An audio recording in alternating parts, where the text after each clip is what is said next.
Alright, in this video I will talk about the recent update with the configuration for Tesla.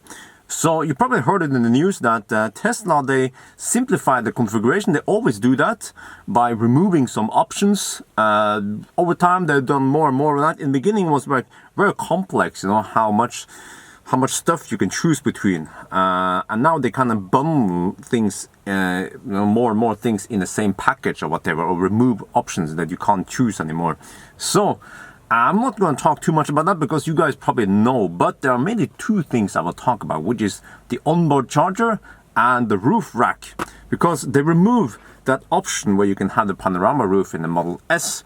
And I know with the panorama roof, you get the opportunity to have a roof rack, and that is, in my opinion, very important because, like Tesla, ever since Tesla was introduced, they try to Tesla Model S is like finally like a big family car that can replace a fossil car, and most fossil cars, they have roof rack. So I'm pretty sure that many people they bought a Tesla Model S because it has a roof rack, it's like lots of space, good range, and now they're taking away that option to have a roof rack.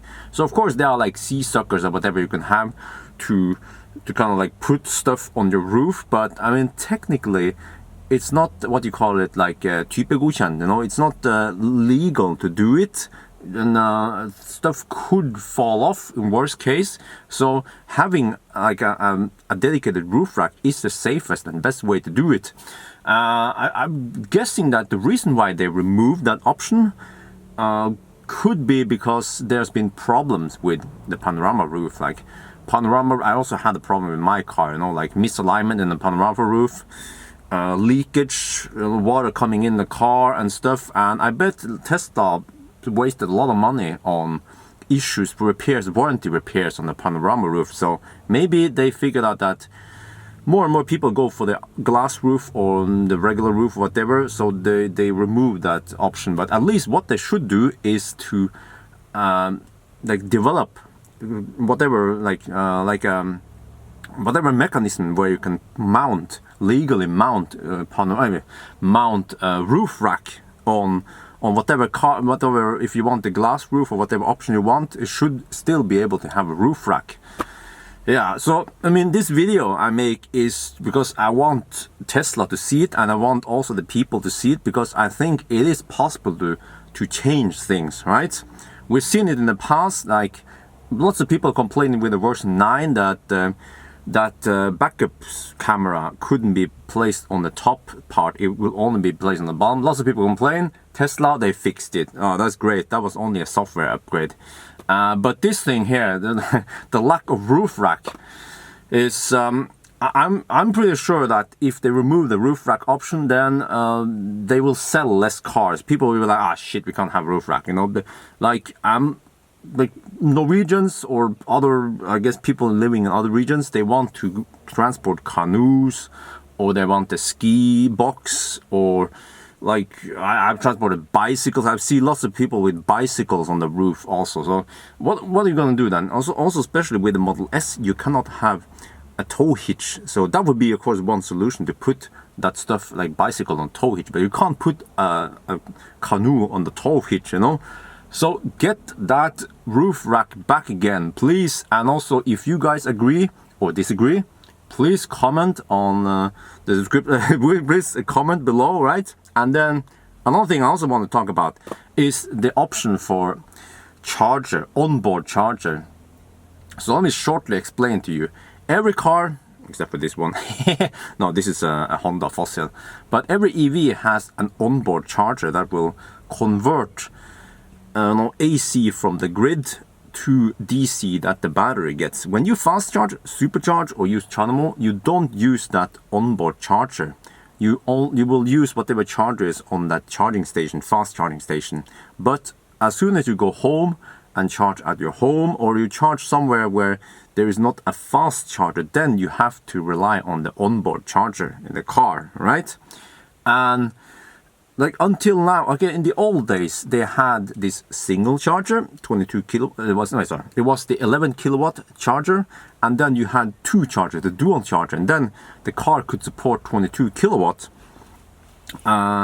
And then eventually they removed that option, and there was like a more powerful charger. So physically, yeah, you needed two chargers, which weighs more and cost more, and they have to be connected together. But nowadays you get, you know, there's only one onboard charger, and then they limit that one by software to either 11 kilowatts or you can get the 16.5 kilowatt. It's still the same charger, you just have to pay extra, and then you can, you know, open up for faster charging speed. But now they change it so that they call it, well, I'm not sure what it means, but they say that in the markets where you don't have three-phase or whatever, then, you know, they will offer the 72 amp option. But if you, I guess for Europe, they won't offer you the 72 amp, which is the 72 amp option is the 16.5 kilowatt, and then the 48 amp option is the 11 kilowatt. So that should mean that you guys have to confirm with me that places where you have 400 volt and it makes sense to charge faster, then no habla, you will only be able to charge on 11 kilowatts. I'm like, I have the 16.5 kilowatt, and the few times I needed it was really nice. I actually wish I had the 22 kilowatt. So again, what I would wish Tesla to do is to not have that stupid limitation. Yeah, because obviously the onboard charger is still the same one. That's what I'm guessing. It's still the same one, and then for some reason they limit it to 11 kilowatt in some regions, where other regions will get the 16.5 kilowatt. Same hardware, but they limit it. Why do you do that? Why do you make it worse? You know, make it so that either like before, you know, you have to pay extra to get 16.5, or even better, try to develop a 22 kilowatt option, because the Mercedes EQC and or the e-tron will get 22 kilowatt support, and I still believe that 22 kilowatt is useful even today when you have lots of CHAdeMO and superchargers, because there will be times when you plug it in somewhere and you have already 22 kilowatt available from that grid, but your car can only utilize 11 or 22 or 11 or 16.5.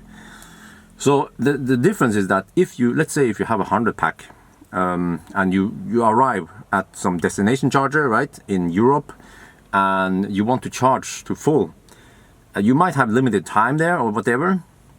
Let's say it's not a hotel, because usually if it's a hotel, you probably stay over 10 hours, and that's fine, because even on 11 kilowatt, you need about 8 to 10 hours to complete. Whereas if this was like a restaurant or somewhere, you know, maybe like a golf club, I'm not sure, but other places where you might only stay there for, let's say, 2 to 4 hours, then the 11 kilowatt won't cut it. You need faster, and you already have faster speed at that location, but your car can't take it. It's stupid, especially when the Germans, they can allow higher charging speed. So I believe that 22 kilowatt should be an option, at least 16.5 then, yeah.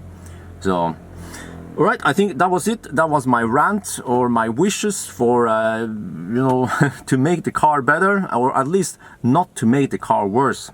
So yeah, hope you guys enjoyed this video, and please comment what you think about these options, what Tesla to do, and hopefully we can make them change their mind. Yeah. So, all right, thank you guys for watching. So talk to you later.